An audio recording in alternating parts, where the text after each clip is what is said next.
आज के modern business world में कुछ कंपनीज और बिजनेसेस अपने काम कुछ दूसरी एजेंसी से कराती हैं। इसको हम आउटसोर्सिंग कहते हैं। हेलो, मेरा नाम है Arya Dubey, welcome to quick education. आज हम जानेंगे कि क्या होता है आउटसोर्सिंग और कितने इसके प्रकार होते हैं। स्टार्ट करते हैं अपन इस टॉपिक को। सबसे पहले, how do we define outsourcing? Contracting out non-core and regular activities in which a company lacks competence to other agencies in order to benefit from their experience, knowledge and efficiency is called outsourcing, right? तो अब देखिए, outsourcing को सबसे पहले हम start किस word से करा गया? कॉन्ट्रैक्टिंग से। यानी कि यहाँ पे हम कॉन्ट्रैक्ट्स जो है वो इशू करते हैं हम, यानी कि बिजनेस जिसको आउटसोर्सिंग करानी है कुछ ऐसी एक्टिविटीज को जो कि नॉन कोर है उस बिजनेस के लिए, है ना। फॉर एग्जांपल, आपने अपनी कोई फैक्ट्री जो है वो सेटअप करी। आप उस फैक्ट्री में कुछ ऐसा काम करते हैं जिसमें आपकी खुद की एक्सपर्टीज है, राइट। फॉर एग्जांपल, आप यहाँ पे कुछ मेडिसिन मैन्युफैक्चरिंग का काम करते हैं, दवाइयां बनाते हैं आप उस फैक्ट्री में। पर आपको उस फैक्ट्री में क्या चाहिए? आपको चाहिए उसमें सिक्योरिटी। और सिक्योरिटी एक ऐसा काम है जिसमें आप एक्सपर्टीज नहीं रखते हैं, राइट। तो क्या करेंगे आप इस केस में? क्या आप अपना काम छोड़ के वहां पे सिक्योरिटी अरेंज करेंगे, खुद सिक्योरिटी सेटअप करेंगे? तो नहीं। आप यहाँ पे क्या करेंगे? आप एक सिक्योरिटी एजेंसी को वहां पे एक कॉन्ट्रैक्ट जो है वो इशू करेंगे और वहां पे आप बोलेंगे कि आप हमारी फैक्ट्री की सिक्योरिटी जो है आपके हाथों में है। तो इसी को हम यहाँ पे बोल सकते हैं कि ये बहुत सिंपल सा बेसिक सा एग्जांपल था किसका? आउटसोर्सिंग का। यानी कि आपने कोई काम जो है वो आउटसोर्स करा लिया है, यानी कि सोर्स आपने कहीं और से ले लिया, इसलिए outsourcing, right. Contracting out non core and regular activities, यानी कि ऐसे काम को आप यूजुअली आउटसोर्स कराते हैं जो आपका नॉन कोर है। हाँ, यानी कि ये कंपनी का काम नहीं है, राइट। ये कंपनी जो है वो कोई और काम के लिए सेटअप करी गई थी। एंड रेगुलर एक्टिविटी, यानी कि वो एक्टिविटी जो है वो रेगुलर है इन विच अ कंपनी लैक्स कॉम्पिटेंस, है ना। यानी कि आप जो है उस कंपनी को जो है वो कॉम्पिटेंस जो है वो उसमें लैक करती है to other agencies to in order to benefit from their experience, यानी कि जिससे वो अदर एजेंसीज को जो है वो काम दे देती है जिससे कि वो उनके एक्सपीरियंस, नॉलेज और एफिशिएंसी से बेनिफिट कर सके, राइट। यानी कि वो कंपनी अगर जो उसका काम नहीं, जो उसकी नॉन कोर एक्टिविटी है, अगर वो काम खुद करने जाए तो उसमें काफी सारी चीजें जो है वो लैक करेगी, जैसे कि एक्सपीरियंस, नॉलेज और एफिशिएंसी।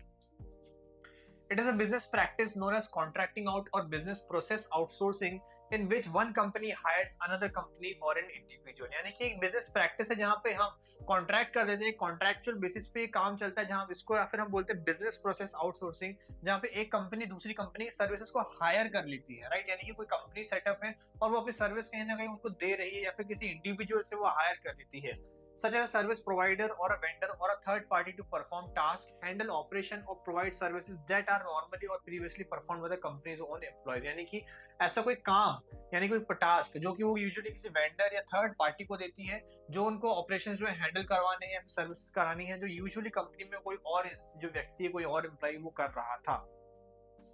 और बात करें फीचर्स आउटसोर्सिंग के, सबसे पहला outsourcing employs contracting out.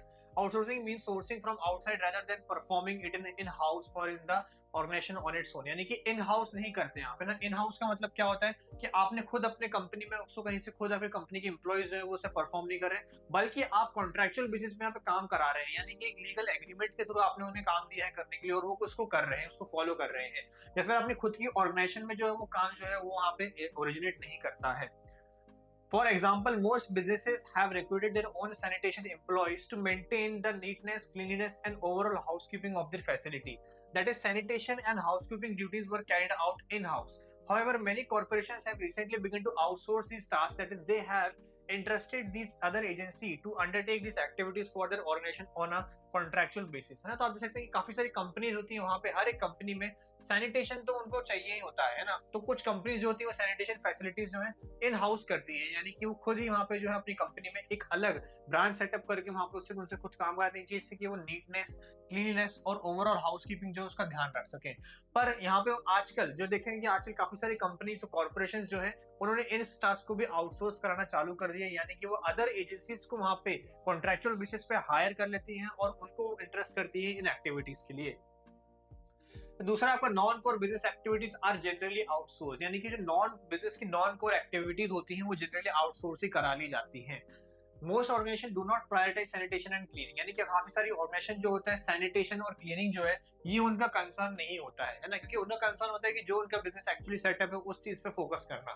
Of course for municipalities और sanitation service provider these task are important to their business, है ना। पर कुछ बिजनेस अलग अलग होते हैं, कुछ ऑर्गेनाइजेशन अलग है, जैसे कि म्यूनिसिपैलिटीज हो गए, सैनिटेशन सर्विस प्रोवाइडर हो गए, इनका तो मेन कोर काम जो है वो यही है, तो उनके लिए वो इंपॉर्टेंट हो सकता है। और hotels main activity is house keeping, है ना। अब एक होटल जो है उसका जो मेन काम है वो क्या है, हाउस कीपिंग होता है ना। यानी आप होटल में कहीं गए और वहाँ पे होटल में आप देखें जो भी हाउस कीपिंग का काम है वो खुद ही करेंगे, उसको वो आउटसोर्स नहीं कराएंगे। अगर वो आउटसोर्स कराएंगे तो खुद क्या करेंगे। In other word, depending on the business, a firm is in some operation will be critical to its primary business purpose, यानी कि जो भी बिजनेस होता है वो यूजुअली अपने प्राइमरी बिजनेस पर्पस पे ही कंसर्न रहता है।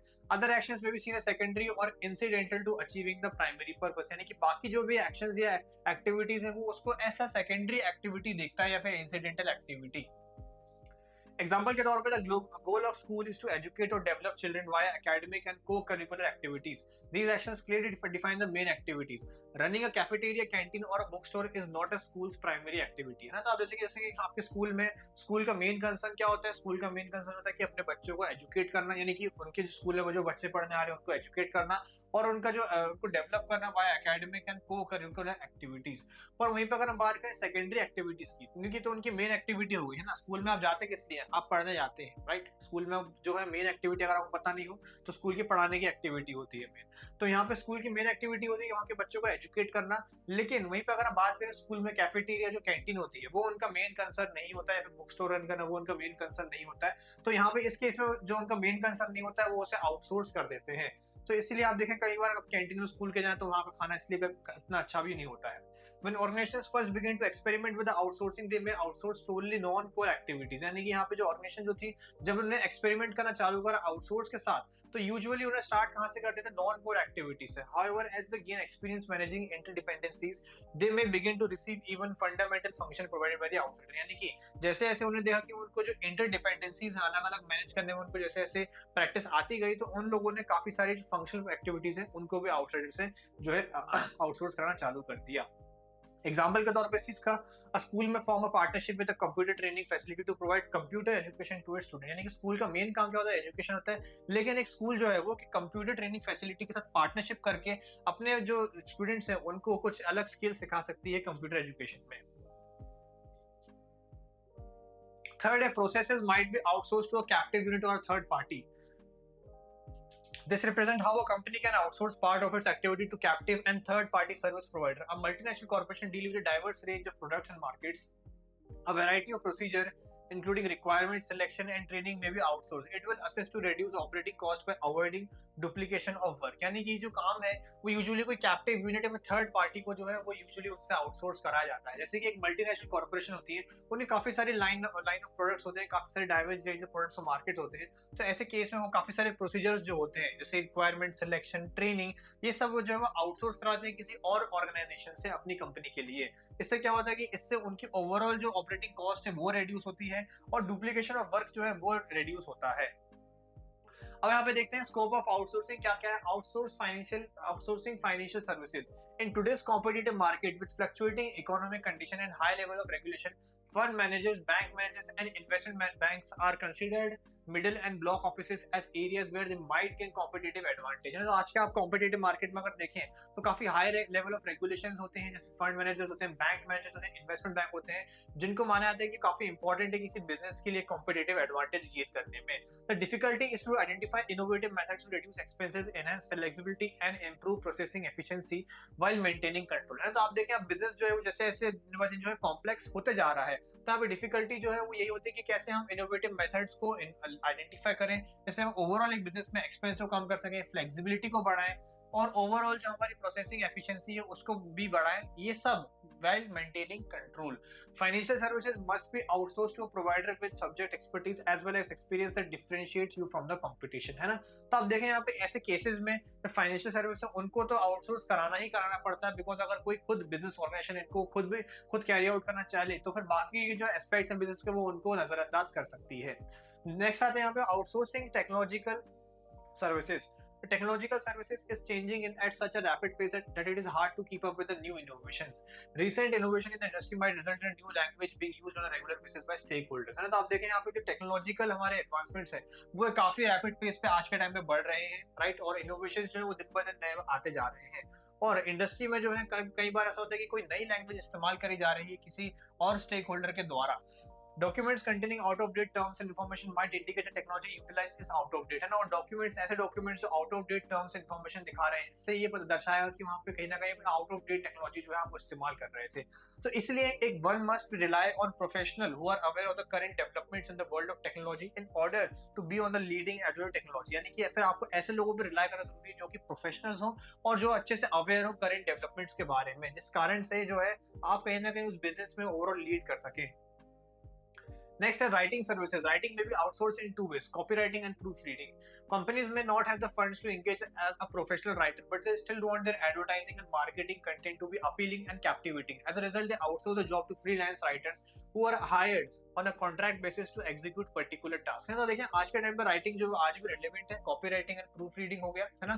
तो राइटिंग जो है भले ही इतनी ज्यादा जरूरत नहीं होती कि आपको प्रोफेशनल राइटर को ही हायर करना पड़े, पर स्टिल राइटिंग जो है आज ही पार्ट है किसका, एक एडवर्टीजमेंट और मार्केटिंग का। यानी कि वो कहीं ना कहीं एडवर्टीज और मार्केटिंग में राइटिंग जो है वो अपीलिंग होनी चाहिए, जो भी कंटेंट है वो अपीलिंग होना चाहिए और कैप्टिवेटिंग होना चाहिए उनके कंज्यूमर्स को, है ना। आज के टाइम पे आप देखें अब जो मार्केटिंग जो है धीरे धीरे इवॉल्व हो रही है। अगर आप देखें जो एडवर्टीजमेंट कैंपेन्स होते हैं अलग अलग बिजनेसेस के, वो थोड़े से अब जनरेशन टू जनरेशन जो है वो चेंज होते जा रहे हैं। और इसके लिए भी वो लोग क्या करते हैं, बिजनेस अलग अलग बिजनेसेस जो है वो हायर करते हैं लोगों को, है ना। आप अगर कोई बिजनेस का आप अगर ट्विटर हैंडल देखें, आप उनका इंस्टाग्राम हैंडल देखें, आप उनका यूट्यूब पेज देखें, या फिर आप उनके ऐप में जो नोटिफिकेशन आते हैं उनको अगर पढ़ें, तो आप देखेंगे कि ये जो चीजें हैं इनके लिए भी उन्होंने किसी न किसी को हायर करा गया होगा। तो क्योंकि ये जरूरी होता है, बिकॉज राइटिंग जरूरी है आज भी बिजनेस वर्ल्ड में रिलेवेंट रहने के लिए।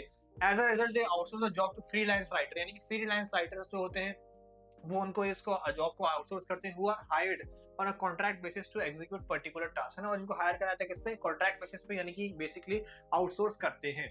Customer care service, customer require many types of information from a company, sales and marketing need interaction with customer, है ना। तो कस्टमर्स जो है उनको काफी सारी इन्फॉर्मेशन जो है कंपनी के बारे में चाहिए पड़ सकती है, और सेल्स और मार्केटिंग जो है वो डायरेक्टली इंटरेक्ट करती है कस्टमर्स के साथ। सबसे पहला मार्केटिंग एक्टिविटीज जो है उसमें क्या क्या आती है, उसमें आती है tele marketing, service, marketing campaigns, management etcetera. Next आपका customer analytics, it consist of profitability analytics and reporting and complaint analysis. यानी कस्टमर एनालिटिक्स में क्या क्या आता है कि प्रॉफिटेबिलिटी क्या रही है कंपनी की, रिपोर्टिंग क्या है, कंप्लेंट का एनालिसिस क्या है। सेल में क्या आता है, इनबाउंड एंड आउटबाउंड सेल्स कितनी हुई है, एज वेल एज को ब्राउजिंग कितनी हुई है। सपोर्ट हर बात क्या है, this include account activation, new customer registration and complaint monitoring, है ना। तो ये सारे जो चीजें हैं ये कस्टमर केयर सर्विस के अंदर आती हैं, जो कि एक कंपनी को अलग से आउटसोर्स करानी पड़ती हैं। अब बात करते हैं अलग अलग आउटसोर्सिंग सर्विस प्रोवाइडर की, राइट, कि कौन कौन से अलग अलग प्रोवाइडर। सबसे पहले हम जानते हैं captive service provider. A large multinational corporation deals in diverse products and markets them to a large number of countries. A number of processes such as recruitment, selection, training, record and payroll, management of accounts receivable and the accounts payable, customer support are common to all subsidiaries operating in different countries. तो एक जो large multinational corporation होती है, फिर एक MNC होती है, उसको काफी सारी एक्टिविटीज जो है वो करनी पड़ती है, जैसे कि रिक्रूटमेंट कराना होता है, सिलेक्शन कराना होता है, ट्रेनिंग करनी होती है, फिर और पेरोल पे उनको लाना पड़ता है। तो ऐसे एक्टिविटीज को यूजुअली वो एक कैप्टिव सर्विस प्रोवाइडर को दे देती है। If this process could be centralized and assigned to a business unit created specifically for this purpose, it would result in avoidance of resource duplication, है ना। तो यहीं पे सारी एक्टिविटीज को अगर किसी और यूनिट को दे दिया जाए करने के लिए, तो यहाँ पर जो रिसोर्स डुप्लीकेशन है उसके चांसेस कम हो जाएंगे, और उससे क्या होगा, ओवरऑल एफिशिएंसी देखने को मिलेगी और इकोनॉमी देखने को मिलेगी परफॉर्मेंस की in the same activity on large scale at one or few select locations, and there's a substantial reduction in cost. As a result, if the job of completing some internal activity is sufficiently vast, it may be advantageous for the firm to have a captive service provider, that is a service provider set up to provide services of a certain type to just one firm, है ना। Example के तौर पे अगर हम यहाँ पे captive service provider example लें, तो general electric is the largest captive BPO in India for providing certain kinds of services to parent company in the United States as well as to its subsidiary in the other countries, है ना। तो यहाँ पे इन companies को क्या है, अगर वो ऐसी सर्विसेज को हायर कर ले किसी और के थ्रू, तो उससे क्या होगा उन्हें काफी सारा टाइम बचेगा, एफिशिएंसी बढ़ेगी, और ओवरऑल जो परफॉर्मेंस है उनकी एम्प्लॉयज की वो भी इंप्रूव होगी। नेक्स्ट है third party service provider. This procedure में B outsource for third-party service provider who operate independently in the market and provide services to other companies as well. यानी कि जो प्रोसीजर्स हैं ये सब आउटसोर्स कर सकते हैं किसी थर्ड पार्टी प्रोवाइडर से, जो कि इंडिपेंडेंटली वर्क करते हैं मार्केट में और अदर कंपनीज को अपनी सर्विस जो प्रोवाइड करते हैं। हॉरिजॉन्टल्स की बात करें तो hired party provider are person firms में specialise in some processes such as human resource management and provide their services to wide base of clients cutting across industry. These types of service provider are called horizontals in the outsourcing technology, है ना। तो आप देखें इसमें भी दो होते हैं, हॉरिजॉन्टल होते हैं वो हॉरिजॉन्टल जो कि पर्सन या फर्म्स हो सकते हैं जो अलग अलग सर्विसेज प्रोवाइड करते हैं, जैसे कि HRM, human resource management, and अलग अलग सर्विसेज जो उनके वैरायटी ऑफ क्लाइंट्स होते हैं जो अलग अलग इंडस्ट्री पे वेरी करते हैं। This type of service provider are core horizontal in outsourcing technology. वहीं पे वर्टिकल्स कौन होते हैं? वर्टिकल्स में specialise in one or two industry and scale up to doing a number of processes from the non core to core activities. यानी कि यहाँ पे ये एक से दो इंडस्ट्री में अलग अलग स्पेशलाइज कर सकते हैं और ये साथ में नॉन कोर और कोर एक्टिविटीज दोनों परफॉर्म करने की कैपेबिलिटी रखते हैं। कंसर्न्स की अगर बात करें, क्या क्या कंसर्न है आउटसोर्सिंग को लेकर? सबसे पहला और सबसे क्रूशियल है confidentiality. Outsourcing necessities the exchange of great deal of critical knowledge and information. It can harm the interest of the party that outsources its processes and even as a risk of competitors getting information about the company's policies, deals, technology, etc. यानी एक outsourcing में जो है काफी सारी critical knowledge और information जो है वो शेयर करनी पड़ती है हमें उस बिजनेस के साथ जिससे भी हम आउटसोर्स कर रहे हैं, जो कि इंटरेस्ट ऑफ द पार्टी को हार्म कर सकता है, बिकॉज ये काफी सारी पोटेंशियल सेंसिटिव इन्फॉर्मेशन हो सकती है और अगर वो इन्फॉर्मेशन कंपटीटर्स को मिल जाए तो वो और दिक्कत कर सकता है कंपनी की पॉलिसी, डील्स और टेक्नोलॉजी को।